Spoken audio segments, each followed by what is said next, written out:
कथा को सुन रहे हो, यज्ञ की परिक्रमा कर रहे हो, तो कुछ ना कुछ अपने अंदर सुधार लाओ, जिसमें तुम्हारे मन में ये रहे भैया हमने इस साल यज्ञ में अमुक चीज का सुधार किया। हम बहुत दारू पीते थे, नशा मुक्ति केंद्र न भेजना पड़े हमें अपने गांव के लोगों को, हमें ऐसे ही छोड़ दो, क्योंकि हमारे तो चित्र पे चढ़ जाएंगे तो हम छुड़ा तो लेंगे ही, चाहे जैसे छुड़ा, लेकिन अगर प्रेम से छोड़ दोगे तो तुम्हारा भी उद्धार।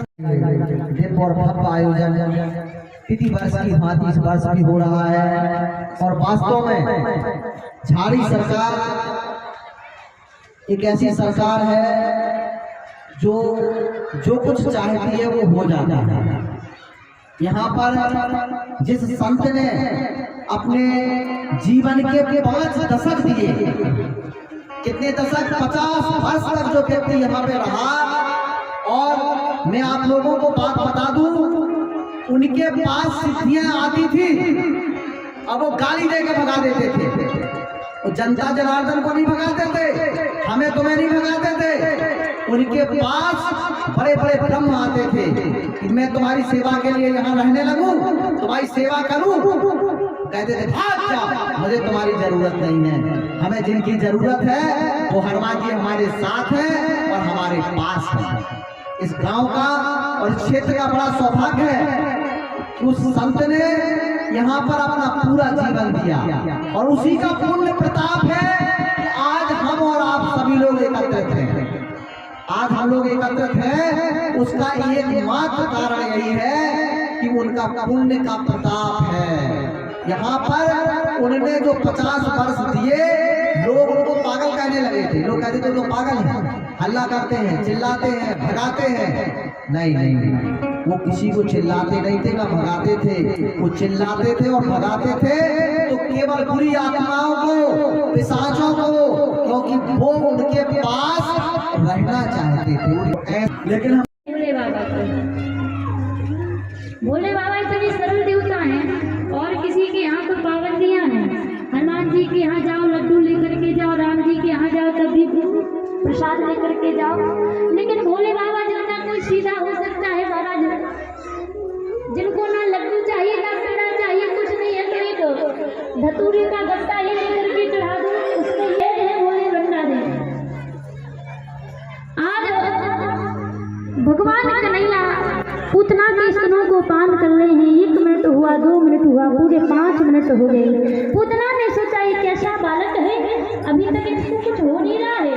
भगवान ने कहा चिंता मत करो, और जैसे ही प्रभु ठाकुर जी स्तनों को पान कर रहे हैं तो मानो अब पूतना की श्वासों को भी भगवान अपनी ओर खींच रहे हैं, और ऐसी श्वासों को प्रभु अपनी ओर खींच रहे हैं महाराज कि अब पूतना का श्वास लेना भी दुश्वार हो रहा है, श्वास नहीं ले पा रही है।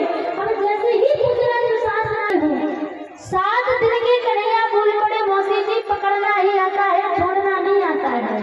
जैसे एक बार पकड़ लेते हैं उसे जीवन में दोबारा कभी छोड़ने वाले नहीं है।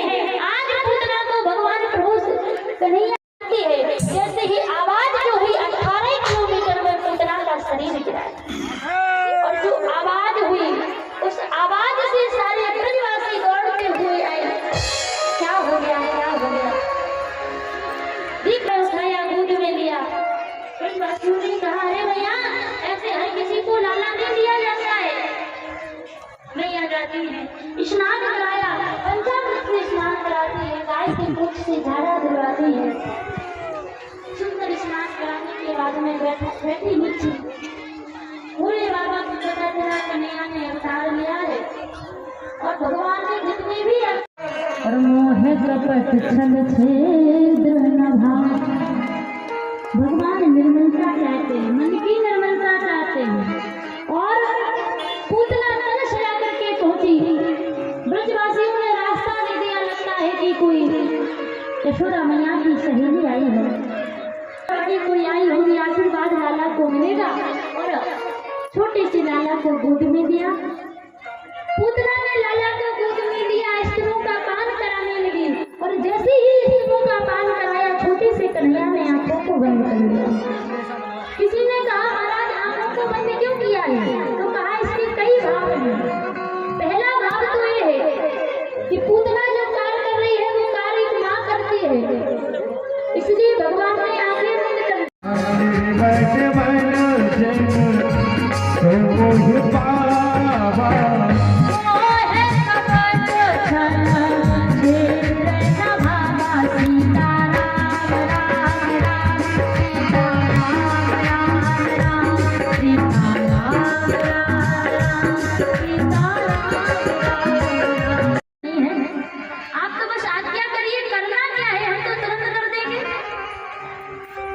कंस ने कहा तुम इतनी सुंदर हो कि तुम्हें कोई अपने घर में ना घुसने दे और तुम हमारे काल को मारने की बात कर रही हो।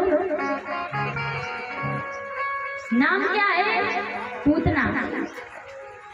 लंबे लंबे दांत है, काला कलूटा सा चेहरा है। कंस ने कहा तुम तो इतनी अच्छी होगी तुम्हें कोई जाने ही नहीं देगा, काल को मारोगी कैसे? पूतना ने कहा चिंता मत करिए, इतने अच्छे अच्छे ब्यूटी पार्लर खुल गए हैं कि काला कलूटा व्यक्ति भी गोरा निकल आता है, खुद को ना पहचान पाए तो हम भी चले जाएंगे। और फिर भी यदि बात नहीं बनेगी तो फिर एक काम करेंगे कि घूंघट डाल लेंगे और फिर चले जाएंगे, किसको पता चलेगा कि हम कौन हैं। इस दिनों में जहर लगाया और जहर लगा करके आज पूतना अपने तन को सजा करके जा रही है। अच्छा, पूतना ने सजाया तो है लेकिन क्या सजाया है? तन को सजाया है। और भगवान कहते हैं जो तन को सजाता है उसे हंसने ही नहीं है।